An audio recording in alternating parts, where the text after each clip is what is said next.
Grade 7 English, the basics of subject-verb agreement. Seatwork activity with Mrs. Chen.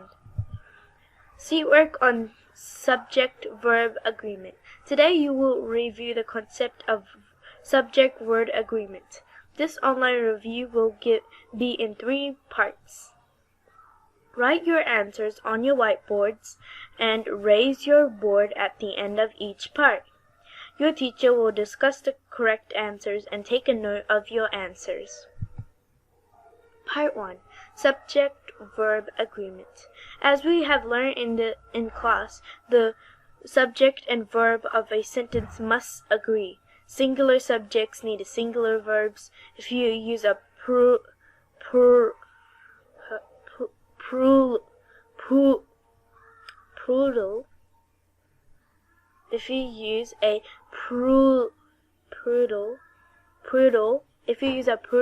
subject, you need to use a plural verb. Let's review this concept by answering the following examples.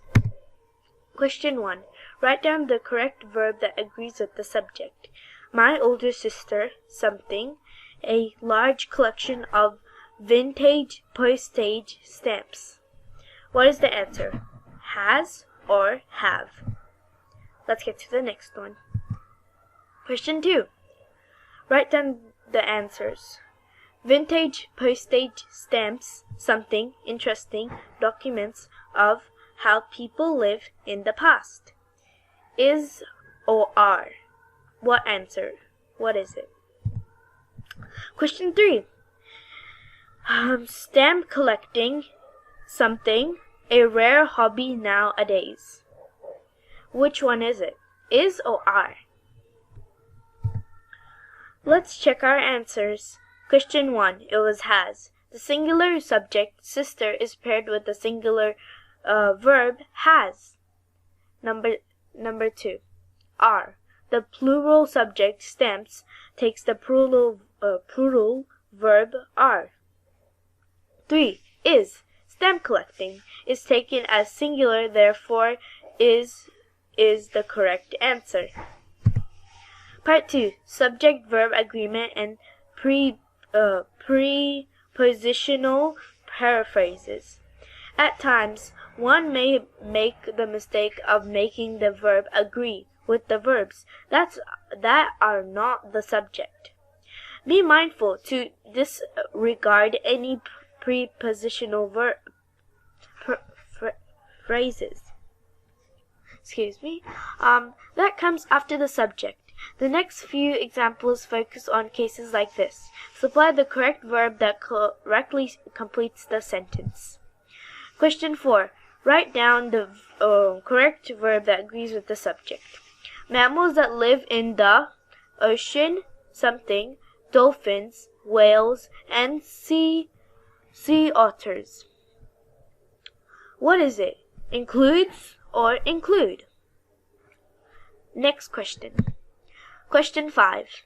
The number of birds in the Amazon rainforest, something, to be almost 4,000. What is it? Is estimated or are estimated? Right. Question 6. The ecosystem of savannas, something, may threats caused by human activities. Face or faces? Let's check our answers. The fourth one was include. Disregard the phrase that live in the ocean so that you are left with the plural subject, mammals. 5. Is estimated. In this example, the subject is the verb singular, number, which would make the corresponding verb singular as well. 6. Faces. The word ecosystem and not savannas is singular, which would make the correct verb faces. Part 3. Subject-verb agreement and linking verbs. When you have a sentence with linking verbs, the verb should always agree with the subject, not the predicate, nominate. nominative,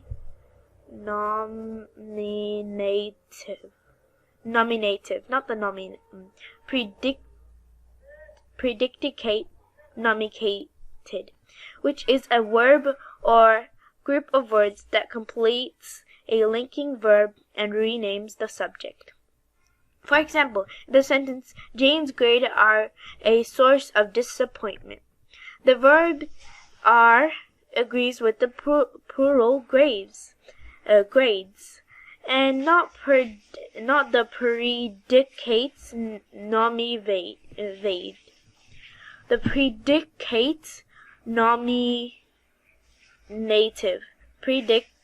nominative, source of disappointment. Let's test your understanding of this concept. In the next 4 examples, supply the appropriate verb that correctly completes the sentence. Question 7. The total cost of the party, something, hundreds of dollars more than the original budget. Is it was or were? Next question. Question 8. The laughter and noise of the guests, something, a testament to the success of the party. Is it was or were? Question 9. The joy of my mother's life, something, her grandchildren who were there at the party. Is or are? Question 10. The yellow roses in the vase, something, a gift to my mom. Is or are? Let's check our answers. 7 was. In this example, the subject cost takes the verb was. Number 8. Were. The verb were agrees with the subject, the laughter and noise of the guests, not the predicate nominative or testament, not the predicament. 9 is. The subject joy agrees with the singular verb is. 10 are. The plural subject roses takes the verb are. You're done reviewing the basics of subject-verb agreement. Remember that singular subjects are paired with singular verbs. Plural subjects are paired with plural verbs. Prepositional phrases can make things seem tricky. It is good practice to pay no mind to any prepositional phrases that follow the subject. For sentences with linking verbs, the verb should always agree with the subject and not the predicate nominative.